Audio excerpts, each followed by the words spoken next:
Halo teman-teman, jumpa lagi bersama Dige. Gimana nih kabar kalian? Semoga kalian semuanya dalam keadaan sehat selalu. Oke, kali ini Dige akan menceritakan alur anime dan Dadan episode 4.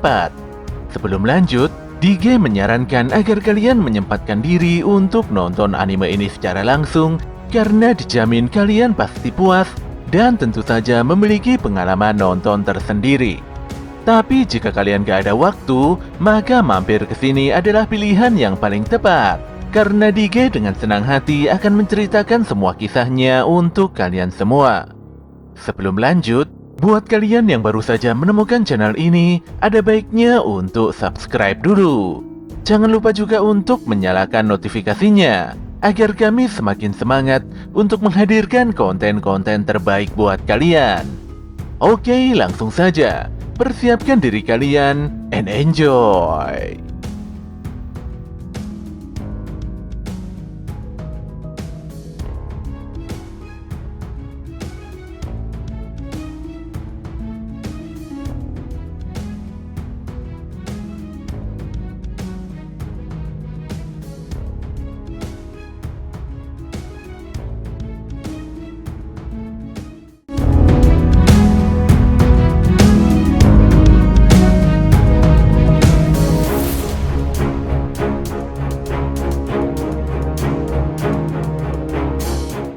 Okarun dan Momo saat ini telah sampai di depan terowongan tempat tinggal Nenek Turbo.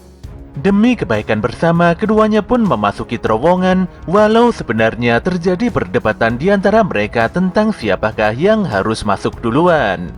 Okarun pun mengingatkan Momo bahwa mereka harus memancing Nenek Turbo keluar dari kota Sono supaya hantu itu bisa terpisah dari roh terikat.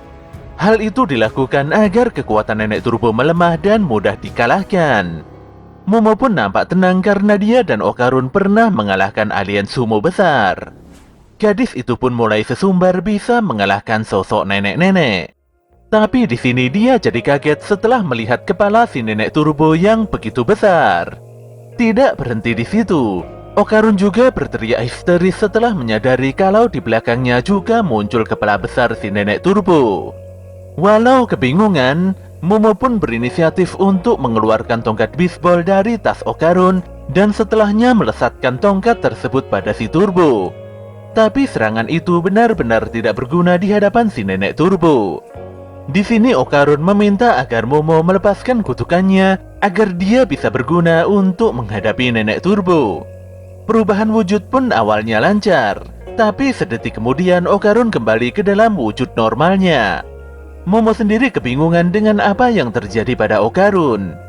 Di dalam penglihatan mata batinnya, Momo menyadari kalau Okarun sudah tidak memiliki kutukan. Ternyata si Nenek Turbo telah melepaskan kutukan Okarun dan sekaligus mengembalikan burungnya. Tapi di sini si Turbo tidak menyangka kalau Momo mampu mengendalikan kekuatan kutukannya dengan wadah si Okarun. Oleh sebab itulah si nenek tidak akan membiarkan kekuatannya digunakan untuk melawannya.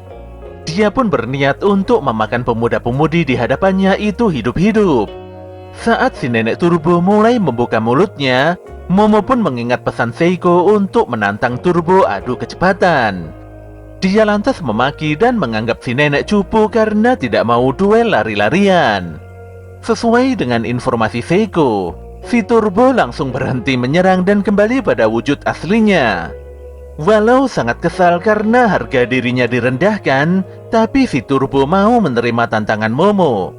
Dia juga sangat percaya diri kalau tidak akan ada yang bisa mengalahkannya dalam lomba lari.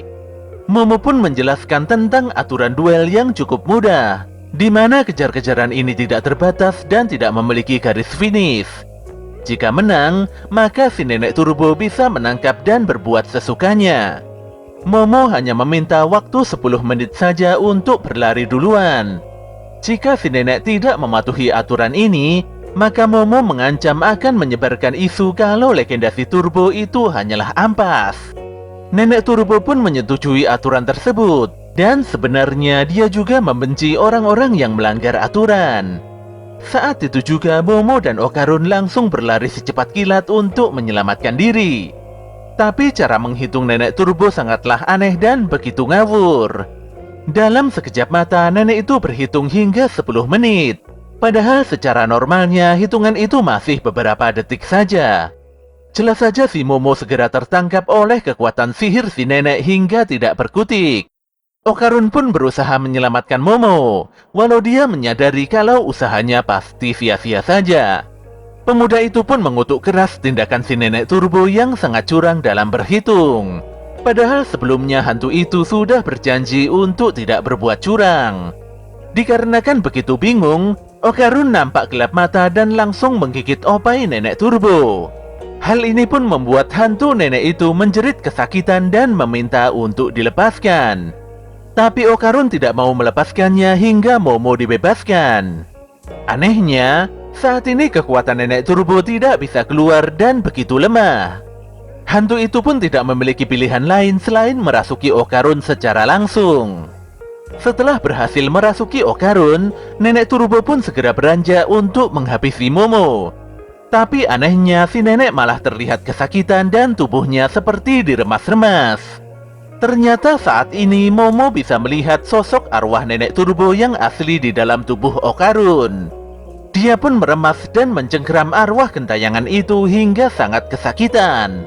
Alhasil, Momo benar-benar berhasil menyegel arwah nenek turbo di dalam tubuh Okarun. Jelas saja nenek turbo meraung kesetanan dan meminta untuk dikeluarkan dari tubuh Okarun. Detik itu juga, roh terikat yang berwujud monster kepiting besar tiba-tiba muncul. Dia pun memaksa Momo dan Okarun untuk melepaskan si nenek turbo. Si turbo pun memaksa si kepiting untuk segera membantai habis kedua orang yang mengekangnya itu. Dan jelas saja si kepiting langsung mengamuk dan menghancurkan terowongan yang sudah lama terbengkalai itu. Adegan kejar-kejaran pun terjadi begitu saja, dan saat itu juga Okarun menggunakan kekuatan si turbo untuk melarikan diri sembari menggendong Momo. Tapi karena Momo begitu berat, Okarun pun tidak bisa mengontrol kecepatannya untuk sekedar berbelok. Dia pun menabrak pembatas jalan dan melompat dari tempat yang begitu tinggi. Walau Okarun bisa menggunakan energinya untuk bertahan di udara, tapi nyatanya dia telah kehilangan banyak tenaga. Mereka pun terjatuh di tengah jalan, dan dalam sekejap mata si kepiting menyusul dengan cara terjun bebas. Tanpa membuang waktu, Okarun kembali menggendong Momo untuk menghindari kejaran si kepiting. Adegan lari-larian ini pun disaksikan banyak orang hingga membuat Momo begitu malu. Ternyata orang-orang umum ini hanya bisa melihat Okarun dan Momo berlarian ke sana kemari. Hal ini nampak wajar, karena orang-orang tersebut tidak memiliki kekuatan untuk melihat hantu atau semacamnya. Si kepiting gila pun terus mengejar Okarun dan Momo tanpa berhenti. Okarun sendiri mulai kehabisan stamina dan kelelahan. Tapi Momo terus memaksa Okarun berlari hingga titik darah penghabisan. Walau hendak menggunakan mode serius, tapi Okarun nampak tidak yakin hal itu akan berhasil. Keluar dari kota Sono juga adalah hal yang sangat mustahil. Jika situasinya begini terus, bisa jadi mereka bakal terkejar dan dimakan bulat-bulat. Walau berusaha menghindari kejaran kepiting di gedung yang begitu sempit, tapi monster itu terus mengamuk dan tidak memberikan kesempatan pada Okarun dan Momo untuk bersantai-santai. Semua orang pun begitu panik merasakan adanya sensasi ledakan ketika si kepiting lewat di depan mereka. Okarun dan Momo pun berakhir di sebuah kolam pemandian air panas. Tanpa membuang waktu, Momo segera mencengkeram dan menghancurkan pipa saluran air panas dengan kekuatan espernya, serta menjatuhkan air panas tersebut pada si kepiting. Untungnya kepiting itu langsung terdiam kaku karena daging dan serat ototnya tiba-tiba mengencang. Momo dan Okarun pun segera pergi agar bisa secepatnya keluar dari kota Sono. Entah mengapa saat itu suasana kota terlihat begitu sunyi. Dan sesaat kemudian tiba-tiba banyak sekali orang-orang yang berlari ke arah Momo dan Okarun. Parahnya, ternyata gerombolan orang-orang itu telah dirasuki oleh roh terikat. Mereka semua berniat menghabisi Momo dan Okarun atas perintah Nenek Turbo. Bagaimanapun juga, Nenek Turbo tidak akan membiarkan Momo dan Okarun kabur begitu saja dari kota Sono.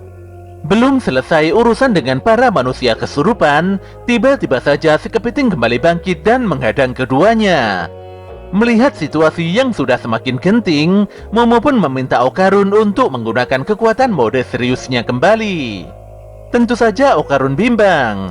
Jika dia menggunakan kekuatan kutukannya di tempat ini, maka kemungkinan besar dia tidak akan bisa membawa Momo kabur hingga kota sebelah. Momo pun menegaskan, jika tidak menggunakan kekuatan tersebut maka tetap saja mereka akan kalah. Jadi mau tidak mau Okarun harus menuruti kemauan Momo. Pemuda itu pun berubah dan segera menggendong Momo. Hentakan kekuatan langkah kaki Okarun bisa memporak-porandakan lautan manusia yang menghalangi jalan. Momo juga nampak membantu dalam pengendalian langkah si Okarun. Dalam waktu sekejap saja, keduanya bisa menghindari para manusia kesurupan. Selain itu, si kepiting juga bisa dihindari berkat inisiatif Momo dan hentakan lompatan tinggi si Okarun. Walau sangat kompak, tapi keduanya harus jatuh tersungkur di tengah jalan karena Okarun telah kehabisan tenaga dan kembali ke wujud normalnya. Okarun pun tidak berdaya dan kini dia telah melampaui batasnya. Momo lantas menyeret Okarun agar segera bangkit karena jarak keluar dari kota Sono tinggal sedikit lagi. Parahnya, di sini Nenek Turbo telah terlepas dari genggaman Momo. Hantu itu pun mengamuk dan menendang kedua pemuda-pemudi tersebut dengan begitu beringas. Nenek Turbo nampak sangat kesal, apalagi Momo dan Okarun tidak mempunyai rasa hormat pada orang tua. Tapi Momo malah mengcounter pernyataan tersebut, karena si Turbo lebih parah dalam membuli para anak muda. Keduanya pun terus beradu mulut, hingga pada puncaknya si nenek bergabung menjadi satu dengan si kepiting. Para hantu lantas berubah menjadi monster yang begitu mengerikan. Nenek Turbo berniat memakan habis Momo dan Okarun. Tapi sebelum itu terjadi, dia mempersilahkan keduanya untuk segera kabur dari tempat ini. Turbo akan menunggu Momo dan Okarun berlari sejauh mungkin. Bahkan hantu itu juga akan memberikan banyak waktu pada Momo untuk menyelamatkan diri. Tapi anehnya, si Momo malah meminta waktu 1 detik saja untuk mengalahkan Nenek Turbo. Jelas saja pernyataan Momo itu membuat si Nenek Turbo merasa sangat diremehkan. Tanpa diduga saat itu melintas sebuah kereta cepat di atas Momo. Tidak ingin membuang kesempatan emas, Momo segera melesatkan kekuatan espernya untuk menggapai gerbong kereta tersebut. Di sini si Turbo benar-benar kecolongan dan merasa ditipu. Walau dulunya Nenek Turbo memiliki julukan sebagai Nenek 100 km per jam, tapi kereta cepat ini mampu melaju dengan kecepatan 120 km per jam. Momo pun begitu yakin kalau hantu tersebut tidak akan bisa mengejar ataupun menangkapnya. Dia pun berteriak sembari merendahkan si Nenek Turbo dengan begitu parah. Tapi faktanya, si Turbo berhasil menaiki gerbong kereta. Dia juga meyakini kalau kereta tidak akan selalu melaju dengan kecepatan penuh. Setidaknya kereta tersebut akan melambat jika melewati tikungan. Hantu itu pun tidak akan membiarkan Momo hidup lebih lama lagi.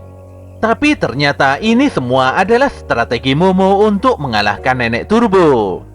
Sesuai informasi dari Seiko, Nenek Turbo akan semakin menjadi-jadi kalau ditantang berlarian. Momo pun menahan Nenek Turbo sekuat tenaga dengan kekuatan espernya. Sementara itu di perbatasan kota Kamigoe, Seiko telah menanti lengkap dengan jebakan jimat mematikannya. Walau Nenek Turbo memiliki reputasi yang bukan kaleng-kaleng, tapi pertandingan ini telah dimenangkan oleh Momo. Saat kereta cepat memasuki kota Kamigoe, detik itu juga jimat Seiko meledak dan menghancurkan Nenek Turbo hingga berkeping-keping. Jeritan hantu itu pun terdengar begitu keras. Selain itu, di balik ledakan Nenek Turbo, terlihat banyak sekali gadis yang terlempar keluar. Sesaat kemudian Momo dan Okarun telah sampai di stasiun kota Kamigoe. Momo pun melihat kalau sosok Nenek Turbo telah hancur lebur dan menguap seperti debu berterbangan. Okarun sendiri malah baru sadar dari pingsannya. Tapi dia cukup lega karena Nenek Turbo telah berhasil dikalahkan. Sebenarnya Seiko tidak ingin menggunakan cara sekasar ini untuk mengalahkan Nenek Turbo. Namun ini harus dilakukan karena banyak sekali gadis seumuran Momo yang telah dianiaya, dibuang dan bahkan dimutilasi di tempat persemayaman Nenek Turbo. Tentu saja para gadis tersebut tidak ingin menjadi roh jahat. Sebenarnya para medium roh seperti Seiko sudah lama mengejar Nenek Turbo. Tapi si Turbo selalu muncul di tempat roh gadis yang meninggal dengan tidak wajar itu. Kita semua tidak tahu apa niat sebenarnya dari Nenek Turbo tersebut. Yang pasti orang yang telah meninggal tidak boleh menyerang orang yang masih hidup. Jadi semua roh itu harus dikirim paksa menuju alam yang lain. Sembari meninggalkan terowongan tua, Seiko memberikan banyak informasi pada Momo dan Okarun mengenai aturan hidup berdampingan dengan roh. Seiko juga sangat lega melihat Momo dan Okarun bisa selamat dalam pertarungan ini. Pada malam harinya, Okarun sangat berterima kasih pada Momo atas segala bantuan yang telah diberikannya. Dia pun terlihat pergi dengan menuntun sepeda pancalnya. Setelah itu keduanya saling menyampaikan kata selamat tinggal. Di sini mereka berdua terlihat begitu merenungi arti sebenarnya dari kata selamat tinggal. Tapi beberapa detik kemudian, tiba-tiba saja Momo memanggil Okarun dan berkata sampai bertemu lagi besok. Jelas saja senyuman manis Momo tersebut membuat Okarun sangat amat bersemangat.